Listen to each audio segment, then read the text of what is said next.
Donc je vais parler de la gratuité des transports à Strasbourg, un rêve possible pour nous. Alors, l'usage massif de la voiture individuelle est à l'origine des émissions de gaz à effet de serre, ça on le sait tous, et de la pollution.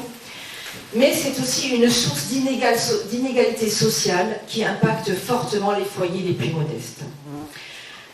Alors, il y a quelques villes qui ont déjà instauré la gratuité. Il y en a entre 34 et 36, pardonnez-moi mon approximativité du chiffre.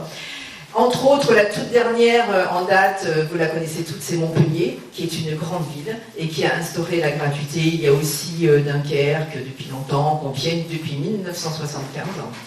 Donc on est un peu en retard. Et partout la gratuité associée à une amélioration du réseau s'est traduite par une hausse de la fréquentation. Et c'est l'objectif. Une petite digression sur le coût de la non-gratuité. On n'en parle jamais, on parle du coût de la gratuité, mais pas du coût de la non-gratuité. La non-gratuité, c'est le coût et les nuisances dues au trafic routier sont très importants. La pollution de l'air a un coût estimé à 100 milliards d'euros par an, selon un rapport du Sénat. D'après les chiffres de l'Observatoire national interministériel de la sécurité routière, en 2016, les accidents de route sont à l'origine de décès de 3500 personnes et ont coûté 38,3 milliards d'euros à la collectivité. Le développement et la gratuité des transports publics, c'est réduire donc les émissions à effet de gaz à effet de serre et la pollution de l'air, c'est libérer la voirie pour d'autres usages, les promenades, l'espace vert, c'est préserver les terres agricoles et les espaces naturels. Et faire de la ville un bien commun, désenclaver les quartiers et les campagnes, faciliter l'accès aux lieux de travail et de culture, lutter contre l'isolement et l'individualisme, favoriser la participation de toutes et tous aux affaires de la cité. C'est pourquoi à Strasbourg, comme ailleurs, il est impératif de développer encore davantage, qui ne sont déjà, les transports publics. Cela implique des transports publics plus attractifs et répondant aux besoins en termes de capacité d'accueil, de desserte, de fréquence, d'horaire, de ponctualité, de rapidité, de confort et tout particulièrement d'augmentation de la fréquence des bus de nuit. Ceci, c'est un premier point de nos revendications pour les transports publics plus inclusifs. Le deuxième point est d'étendre la gratuité à tous, au-delà donc de l'âge limite de 18 ans, comme c'est le cas actuellement. Et le troisième point pour ce transport public inclusif, c'est nous voudrions l'extension du système Click and Collect du réseau Vélop à tous les quartiers populaires, la baisse du prix d'abonnement et la possibilité de retour du vélo dans n'importe quel point relais, ce qui n'est pas le cas actuellement, ce qui existe dans certaines villes. Et c'est très pratique. Pour information, les 56,2 millions d'euros de recettes clients représentent en réalité 35,2 de taux de couverture des dépenses par les recettes clients. Ce qui veut dire que quand vous payez un ticket de tram ou de bus, vous ne contribuez qu'à un tiers du coût réel de votre déplacement. Donc c'est ça qui reste effectivement à trouver pour acquérir la gratuité des transports. Donc en conclusion, si l'on s'en tient aux chiffres précités, le coût de la gratuité s'élèverait à 56,2 millions d'euros. Néanmoins, il faudra compter sur un coût nettement supérieur par l'attractivité de la gratuité qui entraînera mécaniquement une augmentation du parc bus-tram, donc une augmentation du personnel, donc du coût global. Voilà. La gratuité est un choix de société par lequel la collectivité décide de garantir un nouveau droit. Aujourd'hui, l'éducation, le droit à l'éducation, le droit à la santé, demain, les transports publics.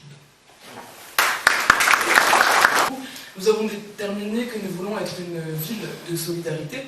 Alors ça passe effectivement par le transport, ça passe par d'autres éléments aussi. Être une ville de solidarité, c'est permettre à tous et toutes de pouvoir tout simplement se nourrir correctement et suffisamment. Et c'est pour ça qu'on a décidé de vouloir défendre du coup l'ouverture de restaurants municipaux solidaires et populaires, comme il en existe déjà, donc, notamment à Grenoble ou encore à Lyon. Il faut garantir au plus grand nombre l'accès à une alimentation digne et à bas prix promouvant donc par là une consommation diversifiée, équilibrée et locale. C'est pas très compliqué à instaurer, mais c'est un premier élément pour favoriser un accès à tous à l'alimentation. De plus, nous avons déterminé que la ville de Strasbourg doit favoriser l'accès aux associations de droits des femmes, telles que le planning familial, mais également d'autres associations, par un soutien financier ambitieux.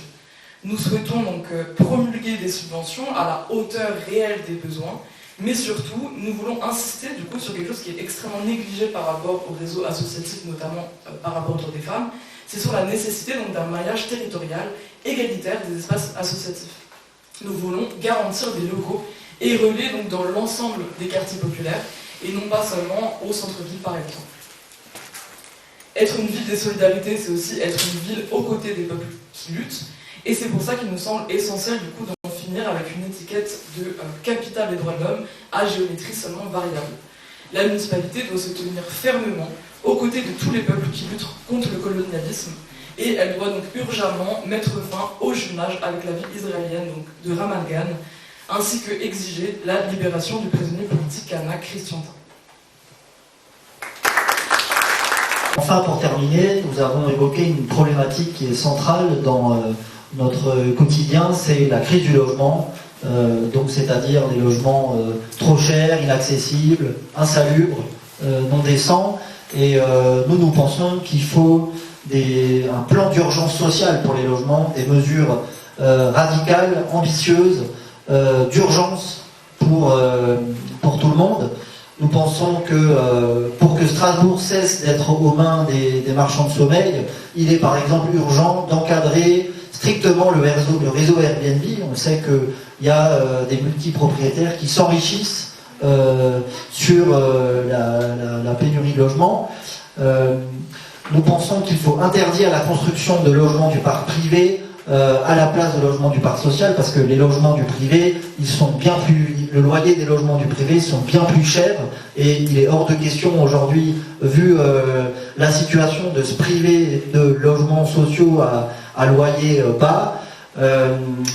Nous allons également nous battre pour augmenter la taxe sur la vente de logements.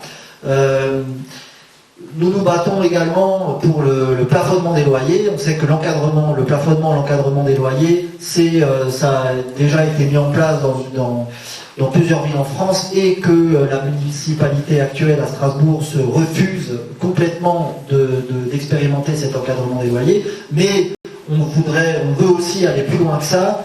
On sait que la ville de Strasbourg, la ville et l'Eurométropole de Strasbourg sont actionnaires de bailleurs sociaux. Il y a des bailleurs sociaux qui sont des outils de la ville et de l'Eurométropole de Strasbourg. Et nous revendiquons une baisse des loyers pour ces bailleurs sociaux de la ville et de l'Eurométropole de Strasbourg. Il faut aussi une politique ambitieuse de rénovation et de réhabilitation thermique des immeubles. On voit que, par exemple, les charges locatives pèsent énormément et mettent énormément en difficulté les locataires, sur le budget des locataires et des habitants.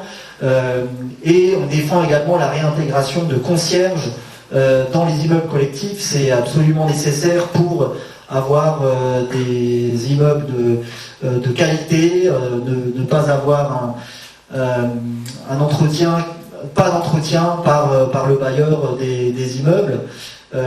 Enfin, pour améliorer les dispositifs d'accueil d'urgence et pour réduire la pression locative, la municipalité doit non seulement réquisitionner les logements vides qu'elle possède, mais également engager un rapport de force et un bras de fer avec la préfecture qui, à Strasbourg et dans le Bas-Rhin, se refuse aussi de réquisitionner des logements vides et vacants qui existent.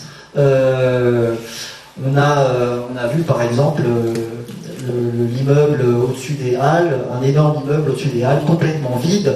Au vu de la situation actuelle, de la crise et de la pénurie de logements qui existe, c'est totalement inconcevable pour nous que des logements soient vides et que des multipropriétaires s'enrichissent dessus. Pour terminer, on va rappeler que la prochaine Assemblée Générale de Strasbourg-Sénoux, donc Strasbourg-Sénoux, c'est une initiative dont l'objectif est de prendre en main, d'aborder les problématiques qui nous concernent quotidiennement à Strasbourg et de ne pas laisser la politique locale aux mains des politiciens et politiciennes qui gouvernent depuis tant d'années à notre place. Et donc, si vous souhaitez participer à cette plateforme, il faut simplement remplir les fiches d'adhésion qui sont laissées sur la table devant, à gauche quand vous arrivez, à gauche de la porte d'entrée. Et vous pourrez participer à la prochaine AG qui se déroulera le 4 juin à 18h, il me semble, ici même. Donc n'hésitez pas à venir débattre et on votera également en Assemblée Générale, on débattra et on votera nos prochaines revendications. Voilà.